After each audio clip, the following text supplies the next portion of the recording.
तीसरा भौगोलिक प्रदेश शुरू करेंगे जिसका नाम है उत्तर का मैदान। उत्तर का मैदान, ठीक है। तो सबसे पहले मैं आपको दिखा दूं कि उत्तर का मैदान किस जगह पर है। देखिए, जहां जहां पर मैं ये ब्लैक कर रहा हूं, इस पूरे जगह पर उत्तर का मैदान आपको मिलेगा, ठीक है।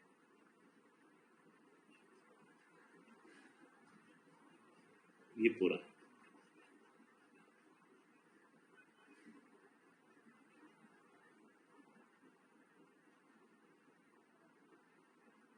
ये है उत्तर का मैदान।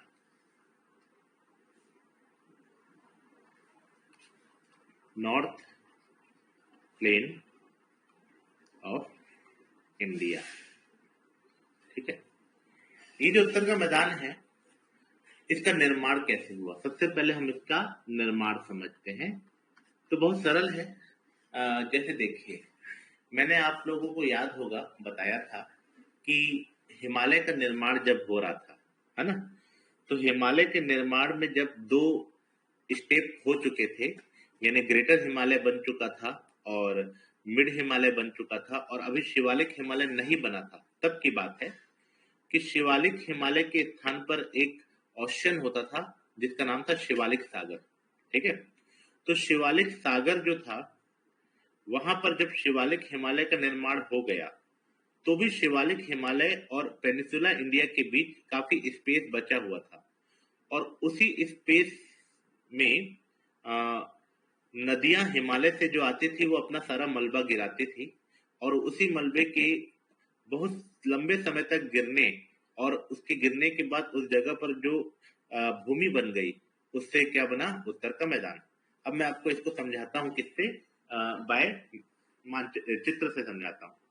देखिए, ग्रेटर हिमालय बन गया, ग्रेटर हिमालय के बाद मिड हिमालय बन गया, मिड हिमालय के बाद शिवालिक हिमालय बन गया। जब तीनों हिमालय बन गया तो भी ये जो पेनिसुला इंडिया यानी प्रायद्वीपीय भारत था, प्रायद्वीपीय भारत और शिवालिक हिमालय, इन दोनों के बीच समुद्र था, शिवालिक समुद्र। तो जो जो रिवर यहाँ से आती थी, जो रिवर यहाँ से, जस्ट लाइक सतलज रिवर या सिंधु रिवर या जो भी रिवर यहाँ से आती थी हिमालय से, वो अपना सारा जो मलबा था, मलबा कहाँ गिराती थी, सारा मलबा इसमें गिराती थी। तो लंबे समय तक यहाँ पर मलबा गिरता रहा, यानी मिट्टी गिरती रही, तो मिट्टी लास्ट में पट गई। पट गई इसका मतलब एक पूरा लैंड बन गया। तो यहाँ पर क्या, कौन सा बना, क्या बना यहाँ पर, उत्तर का मैदान, ठीक है।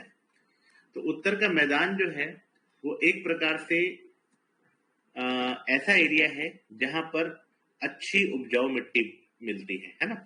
भारत का सबसे अच्छा फर्टाइल खेती के लिए सबसे अच्छी जगह कौन सी है, उत्तर का मैदान।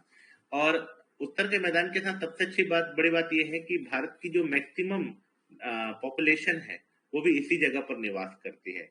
जैसे भारत में मैक्सिमम पॉपुलेशन वाला स्टेट है जम्मू कश्मीर, उत्तर प्रदेश, उत्तर प्रदेश यहीं पर है।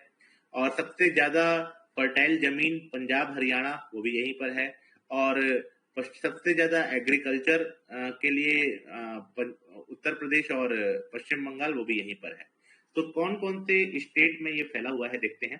तो स्टेट का नाम लिखेंगे, ये है आपका सबसे पहले थोड़ा सा राजस्थान, लेकिन थोड़ा सा ना, पंजाब, पंजाब, हरियाणा, दिल्ली, उत्तर प्रदेश, बिहार, झारखंड, पश्चिम बंगाल। अब आप बोलेंगे सर झारखंड को तो आप हमें उसमें बताए हैं प्रायद्वीपीय पठार में, तो उत्तर के मैदान में झारखंड कैसे आ गया। तो झारखंड ऐसा राज्य है जिसका थोड़ा सा हिस्सा मैदान में भी आता है और थोड़ा सा बाकी मैक्सिमम हिस्सा पठार में आता है ना। तो ये सारे जो एरिया बताया, राजस्थान, पंजाब, हरियाणा, दिल्ली, उत्तर प्रदेश, बिहार, झारखंड, पश्चिम बंगाल, ये सब उत्तर के मैदान में फैले हुए हैं। ओके, अब आते हैं कि उत्तर के मैदान में जब नदियां गिरती हैं, जैसे देखिए, जैसे कि मैंने आपको बताया कि बहुत समय पहले जब हिमालय का निर्माण हो चुका था, तो हिमालय से आने वाली नदियां अपना जितना भी मलबा था वो किसमें गिराती थी। ये जैसे हिमालय है, हिमालय से आने वाली नदियां अपना मलबा शिवालिक समुद्र में गिराती थी। तो जब शिवालिक समुद्र से ऊपर जमीन आ गई तो भी नदियां तो बहती ही है। तो नदियां का बहना थोड़ी ना खत्म होगा। बस ये अंतर है कि पहले ये नदियां आती थी तो अपना गार्बेज यहाँ गिरा देती थी या अपना मलबा यहाँ गिरा देती थी, लेकिन अब नदियां आती हैं तो इसके ऊपर से बहने लगती है। तो जब उत्तर के मैदान के ऊपर से हिमालय से आने वाली नदियां बहती है, हिमालय से आने वाली नदियां जब कहां पर बहती है, उत्तर के मैदान में, तो नदियों के द्वारा कई प्रकार के शेप बनाए जाते हैं, और वो शेप जो है वो एग्जाम में क्वेश्चन बन करके पूछता है ना। तो क्या क्या क्वेश्चन पूछ सकता है, जैसे आपको ये प्रश्न पूछ सकता है कि भाबर प्रदेश क्या होता है, ठीक है। एक क्वेश्चन ये आ सकता है, भाबर रीजन या भाबर प्रदेश क्या होता है ना, तो इसका भी मैं जवाब दूंगा। दूसरा आ सकता है तराई प्रदेश क्या होता है ना, भाबर प्रदेश, तराई प्रदेश। तीसरा पूछ सकता है बांगर भूमि किसे कहते हैं, और चौथा प्रश्न पूछ सकता है खादर भूमि किसे कहते हैं, ठीक है। तो सबका उत्तर समझते हैं। सबसे पहला है भाबर प्रदेश। तो मैं आपको इसको चित्र से समझाता हूं कैसे। जैसे नदी ये आ रही है, ये नदी है ना, ये पर्वत के ऊपर से होते हुए आ रही है। पर्वत को ब्राउन कलर से बना देते हैं, एक सेकेंड। ये एक पर्वत है, एक, ये एक पर्वत है, ठीक है।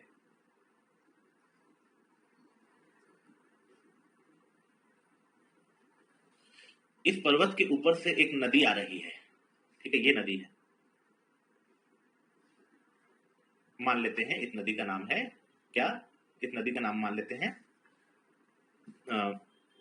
सिंधु नदी है, ठीक है, या फिर गंगा नदी है। अब ये नदी जब जमीन पर आएगी तो पहले अपने साथ लाए हुए बड़े बड़े चट्टान के टुकड़ों को रख देगी।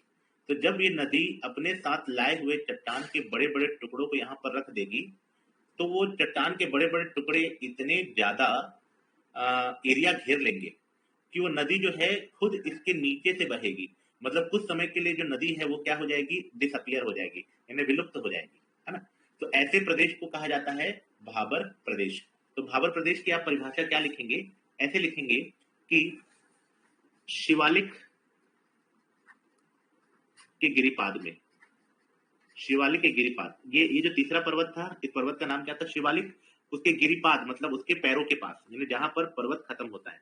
तो शिवालिक के गिरिपाद में हिमालय से आने वाली नदियां, ठीक है, या हिमालय की नदियां, हिमालय की नदियां जब प्रवेश करती हैं, जब प्रवेश करती है तो बड़े बड़े कंकड़ और पत्थरों को जमा कर देती है।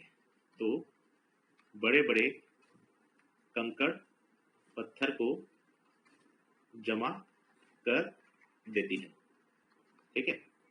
तो और खुद उनके नीचे से बहती है और विलुप्त कुछ समय के लिए अदृश्य हो जाती है। खुद उसके नीचे से बहती है और अदृश्य हो जाती है, अदृश्य हो जाती है। इसे क्या कहते हैं, इसे कहते हैं भाबर प्रदेश। तो एग्जाम में अगर ये क्वेश्चन आएगा तो आप चित्र भी बना दीजिएगा, है ना। चित्र बनाएंगे तो अच्छा प्रभाव पड़ेगा। ओके, चलिए अब ये हो गया भाबर प्रदेश।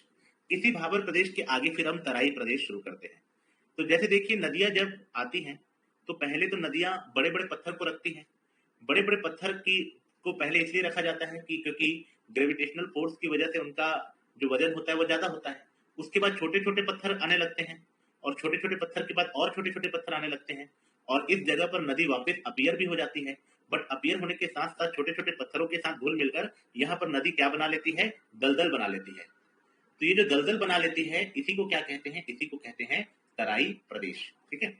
तो तराई प्रदेश का अगर एग्जाम में परिभाषा पूछेगा ये क्या होता है तो आप क्या लिखेंगे, लिखेंगे भाबर के दक्षिण में, ये भाबर था ना, तो भाबर के दक्षिण में, दक्षिण में समांतर फैला, समांतर फैला वह प्रदेश जहां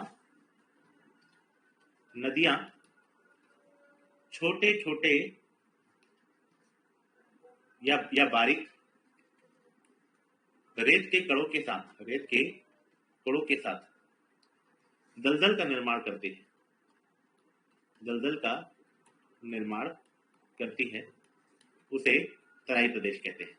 तो ये तराई प्रदेश होता है वह किसके लिए अच्छा होता है, बायोडाइवर्सिटी के लिए, जैव विविधता के लिए ये सबसे अच्छा होता है। यानी जैव विविधता का मतलब ये होता है कि जहां पर जीव जंतु वनस्पतियों के लिए एक बहुत अच्छा माहौल मिले। तो यह क्षेत्र जैव विविधता, बायोडाइवर्सिटी, जैव विविधता के लिए अच्छा है। अब एक और वर्ड आता है रामसर भूमि, यानी कि वेटलैंड, आर्द्र भूमि। तो आर्द्र भूमि भी वर्ल्ड के लिए बहुत जरूरी होता है बायोडाइवर्सिटी के लिए। तो यह क्षेत्र जैव विविधता के लिए अच्छा माना जाता है। Okay, but not good for agriculture. ये दोनों ही जो एरिया है, either Bhabar area, either Terai area, both are not good for agriculture. तो एग्रीकल्चर के लिए अभी जो मैं तीसरा एरिया बताने वाला हूँ वो इंपॉर्टेंट है ना। तो पहला हो गया भाबर, दूसरा हो गया तराई, अब होता है काप प्रदेश, तीसरा आता है काप प्रदेश। तो ये काप प्रदेश को भी यहीं से आगे हम बढ़ाते हैं।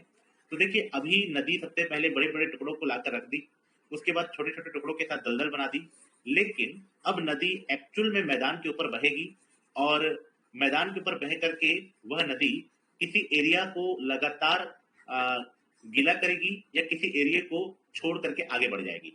तो जैसे देखिए, यहाँ पर अब नदी दो टाइप से एरिया बनाती है। एक एरिया जहां नदी अभी भी कंटिन्यू बह रही है, और एक एरिया जहां नदी पहले कभी बही थी लेकिन अब वहां पर बहना बंद कर दी है ना।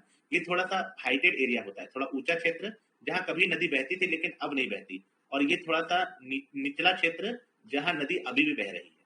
तो जहां ऊंचा क्षेत्र होता है, जहां नदी पहले बहती थी लेकिन अब नहीं बहती है, उसको बोलते हैं बांगर क्षेत्र।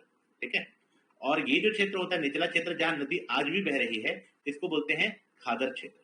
तो एक होता है बांगर क्षेत्र और एक होता है खादर क्षेत्र। तो बांगर और खादर क्षेत्र में क्या डिफरेंस है, मेंस में क्वेश्चन आ सकता है कि बांगर क्षेत्र, दोनों ही क्षेत्र को काप प्रदेश कहते हैं।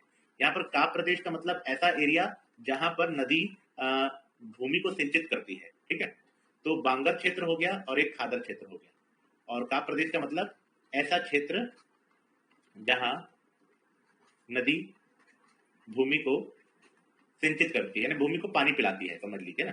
तो एक जगह ऐसी जहां पर पहले कभी भूमि पर नदी थी, अब नहीं है, और एक जहां आज भी है। तो बांगर क्षेत्र वर्सेस खादर क्षेत्र, what is different between both. तो बांगर क्षेत्र ऐसे क्षेत्र जहां नदी का जल अब नहीं पहुंचता, अब नहीं पहुंचता। ओके, खादर ऐसे क्षेत्र जहां नदी का जल आज भी पहुंचता है, आज भी पहुंचता है। ठीक है, ये अनुपजाऊ है, अनफर्टाइल, यानी ये ज्यादा उपजाऊ नहीं होते, ये उपजाऊ होते हैं। ठीक है, इसमें चूना पत्थर, बालू, बजरी अधिक होता है। इसमें क्ले, सिल्ट, दोमट, नाइट्रोजन, ह्यूमस अधिक होता है।